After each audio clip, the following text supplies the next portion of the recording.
आइए आज आप सब सुनेंगे हरियाली तीज की कथा। आप सभी भक्तों को हरियाली तीज की ढेर सारी शुभकामनाएं। आप सभी के जीवन में भगवान शिव, माता पार्वती की कृपा से आप सभी को सभी प्रकार के सुख और समृद्धि की प्राप्ति हो। हरियाली तीज का व्रत, जो कि श्रावण माह के शुक्ल पक्ष की तृतीया तिथि के दिन हरियाली तीज का व्रत किया जाता है। इस दिन स्त्रियां व्रत को धारण करती है, जिससे कि सुहाग अटल होता है, और कुमारी कन्याएं इस व्रत को धारण करती है, जिससे कि मन इच्छित वर की प्राप्ति हो सके। श्रावण माह के शुक्ल पक्ष तृतीया को इसे हरियाली तीज, श्रावणी तीज या सिंधिया के नाम से जाना जाता है। यह त्योहार मुख्य रूप से उत्तर भारत में मनाया जाता है।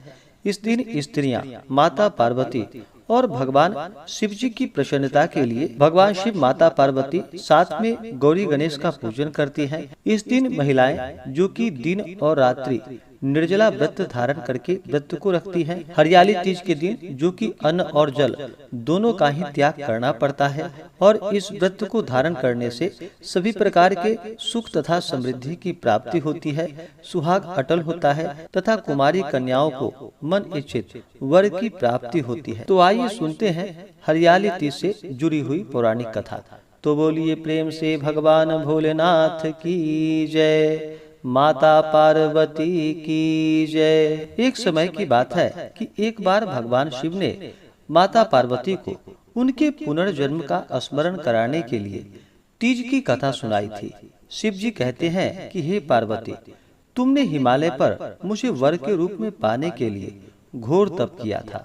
अन्न जल त्याग करके पत्ते खाएं, सर्दी गर्मी बरसात में कष्ट सहे। तुम्हारे पिता दुखी थे। नारद जी तुम्हारे घर पर पधारे और कहा कि मैं विष्णु जी के भेजने पर आया हूँ। वह आपकी कन्या से प्रसन्न होकर विवाह करना चाहते हैं। अपनी राय बतलाइए। पर्वतराज प्रसन्नता से तुम्हारा विवाह विष्णु जी से करने को तैयार हो गए। नारद जी ने विष्णु जी को यह शुभ समाचार सुना दिया, पर जब तुम्हें पता चला तो बड़ा दुखी तुम हुई। तुम मुझे मन से अपना पति मान चुकी थी। तुमने अपने मन की बात अपनी सहेलियों से बतलाई। सहेली ने तुम्हें एक ऐसे घने वन में छुपा दिया जहां तुम्हारे पिता नहीं पहुंच सकते थे। वहां तुम तप करने लगी। तुम्हारे लुप्त होने से पिता चिंतित होकर सोचने लगे, यदि इस बीच भगवान विष्णु बारात लेकर आ जाएं तो क्या होगा। शिव जी ने आगे पार्वती जी से कहा कि तुम्हारे पिता ने तुम्हारी खोज में धरती पाताल एक कर दिया, पर तुम न मिली। तुम गुफा में रेत से शिवलिंग बनाकर मेरी आराधना में लीन थी। प्रसन्न होकर मैंने मनोकामना पूरी करने का तुम्हें वचन दिया। तुम्हारे पिता खोजते हुए गुफा तक पहुँचे। तुमने बताया कि अधिकांश जीवन भगवान शिव जी को पति रूप में पाने के लिए तप में बिताया है। आज तप सफल रहा। शिव जी ने मेरा वरण कर लिया। मैं आपके साथ एक ही शर्त पर घर चलूंगी। यदि आप मेरा विवाह भगवान शिव जी से करने के लिए राजी हो जाएं। और फिर पर्वतराज मान गए। बाद में विधि विधान के साथ हमारा और तुम्हारा विवाह संपन्न हो पाया। हे पार्वती, तुमने जो कठोर व्रत किया था, उसी के फलस्वरूप हमारा और तुम्हारा विवाह हो पाया। इस व्रत को निष्ठा से करने वाली स्त्री को मैं मनोवांछित फल प्रदान करता हूँ। इस प्रकार से जो भी सच्ची श्रद्धा के साथ तीज का व्रत धारण करती हैं, भगवान शिव, माता पार्वती की कृपा से सभी प्रकार के मनोरथ सिद्ध हो पाते हैं। तो बोलिए प्रेम से भगवान भोलेनाथ की जय, माता पार्वती की जय। आइए जानते हैं हरियाली तीज व्रत के शुभ मुहूर्त के बारे में। श्रावण मास शुक्ल पक्ष तृतीया तिथि प्रारंभ समय 6 अगस्त 2024 दिन मंगलवार शाम 7:54 और तृतीया तिथि की जो समाप्ति है वह 7 अगस्त 2024 दिन बुधवार रात्रि 10:07।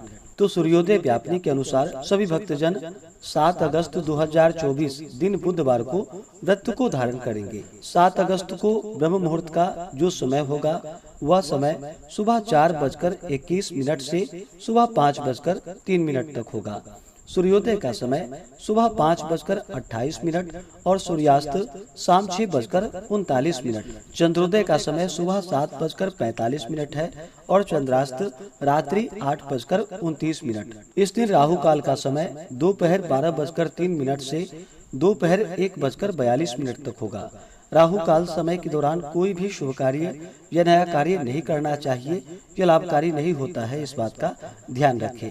इस दिन रवि योग भी होगा, जो कि रात्रि 8:30 से अगले दिन सुबह 5:47 तक 7 अगस्त को, जो कि रवि योग बन रहा है। इस दिन शिव योग भी बन रहा है 7 अगस्त को, जो कि सुबह 11:43 से शुरू होकर के अगले दिन दोपहर 12:39 तक शिव योग होगा। इसमें भगवान शिव जी का पूजन करना जो कि अनंत फलदायी माना गया है। नक्षत्र जो कि पूर्वा फाल्गुनी नक्षत्र रात्रि 8:30 तक होगा। उसके बाद उत्तरा फाल्गुनी नक्षत्र। पूजन के लिए शुभ चौघड़िया मुहूर्त के अनुसार जो समय है वह समय 7 अगस्त को लाभ और अमृत नामक शुभ चौघड़िया मुहूर्त सुबह 5:28 से सुबह 8:45 तक होगा। उसके बाद शुभ नामक चौघड़िया मुहूर्त सुबह 10:24 से सुबह 11:55 तक होगा। उसके बाद चर और लाभ नामक शुभ चौघड़िया मुहूर्त का समय दोपहर 3:21 से शाम 6:39 तक होगा। उसके बाद शुभ अमृत नामक शुभ चौघड़िया मुहूर्त का जो समय है वह समय रात्रि 8 बजे से लेकर के रात्रि 12 बजे तक होगा। इन शुभ मुहूर्त के अनुसार आप पूजन आदि का कार्य संपन्न कर सकते हैं। इस दिन सुबह के समय में भी भगवान का पूजन करना चाहिए और खास करके शाम के समय में भगवान का पूरे विधि विधान के साथ पूजन करके माता पार्वती को सभी श्रृंगार की वस्तुएं अर्पित करनी चाहिए। गंध पुष्प धूप दीप आदि से पूजन करके नैवेद्य आदि का भोग लगाना चाहिए। इस दिन पूरी खीर अर्पित करनी चाहिए और फिर हरियाली तीज व्रत का कथा सुननी चाहिए। इस दौरान भगवान शिव जी के स्तोत्र आदि का पाठ या श्रवण करनी चाहिए। इससे पुण्य फलों की प्राप्ति होती है तथा सभी प्रकार के मनोरथ की सिद्धि होती है। जो भी व्रती है इस दिन जो कि निर्जला रह करके व्रत को धारण करना चाहिए। इस दिन शुद्ध और सात्विकता का पालन करना चाहिए, ब्रह्मचर्य का पालन करना चाहिए। व्रत के दौरान किसी के ऊपर क्रोध नहीं करनी चाहिए या अपने मन में किसी के प्रति ईर्ष्या या द्वेष का भाव नहीं लाना चाहिए। पूर्ण श्रद्धा भक्ति भाव के साथ इस दिन पूजा करनी चाहिए और अगले दिन जाकर के सूर्योदय होने के बाद व्रत का पारण करना चाहिए। बहुत से भक्तजन सर्गी भी करते हैं, तो सर्गी जब भी करना हो तो 7 अगस्त को जो कि सुबह 4 बजे के पहले ही सर्गी का कार्य संपन्न कर ले। बहुत से जगहों पर हरियाली तीज को सिंधारा तीज भी कहते हैं। सिंधारा जो कि उपहार स्वरूप भेंट की गई वे वस्तुएं हैं जो विवाहित कन्या को उनके माता पिता के द्वारा व उनके ससुराल पक्ष के लिए भेजा जाता है। सिंधारा में मिठाई, घेवर, मेहंदी, चूड़ियां आदि वस्तुएं भेंट की जाती है। हरियाली तीज के दिन सिंधारा भेंट करने की प्रथा है, इसलिए इस तीज को सिंधारा तीज भी कहते हैं और इसे जो कि छोटी तीज के भी नाम से जाना जाता है। हर जगह मनाने की अपनी अपनी परंपरा है। इस दिन बहुत से जगहों पर जो कि मेला का भी आयोजन किया जाता है, झूला झूला जाता है। गायन वादन करते हुए रात्रि का समय जागरण आदि का कार्य करते हुए व्यतीत करते हैं। इससे भगवान शिव जी और माता गौरी का, माता पार्वती का कृपा प्राप्त होता है, जिससे सौभाग्य अटल होता है, दाम्पत्य जीवन खुशहाल होता है, जीवन में सभी प्रकार की सुख समृद्धि बनी रहती है। तो आशा करता हूँ कि यह जानकारी आपको अच्छा लगा हो। ऐसे ही ज्ञानवर्धक जानकारियाँ प्राप्त करते रहने के लिए, व्रत पूजा के बारे में जानने के लिए, कथा को सुनने के लिए चैनल पे अगर आप पहली बार आए हैं तो चैनल को लाल बटन दबा करके सब्सक्राइब करें, साथ में बेल आइकन घंटी को दबाएं ताकि आने वाली वीडियो का नोटिफिकेशन आपको समय से मिलता रहे।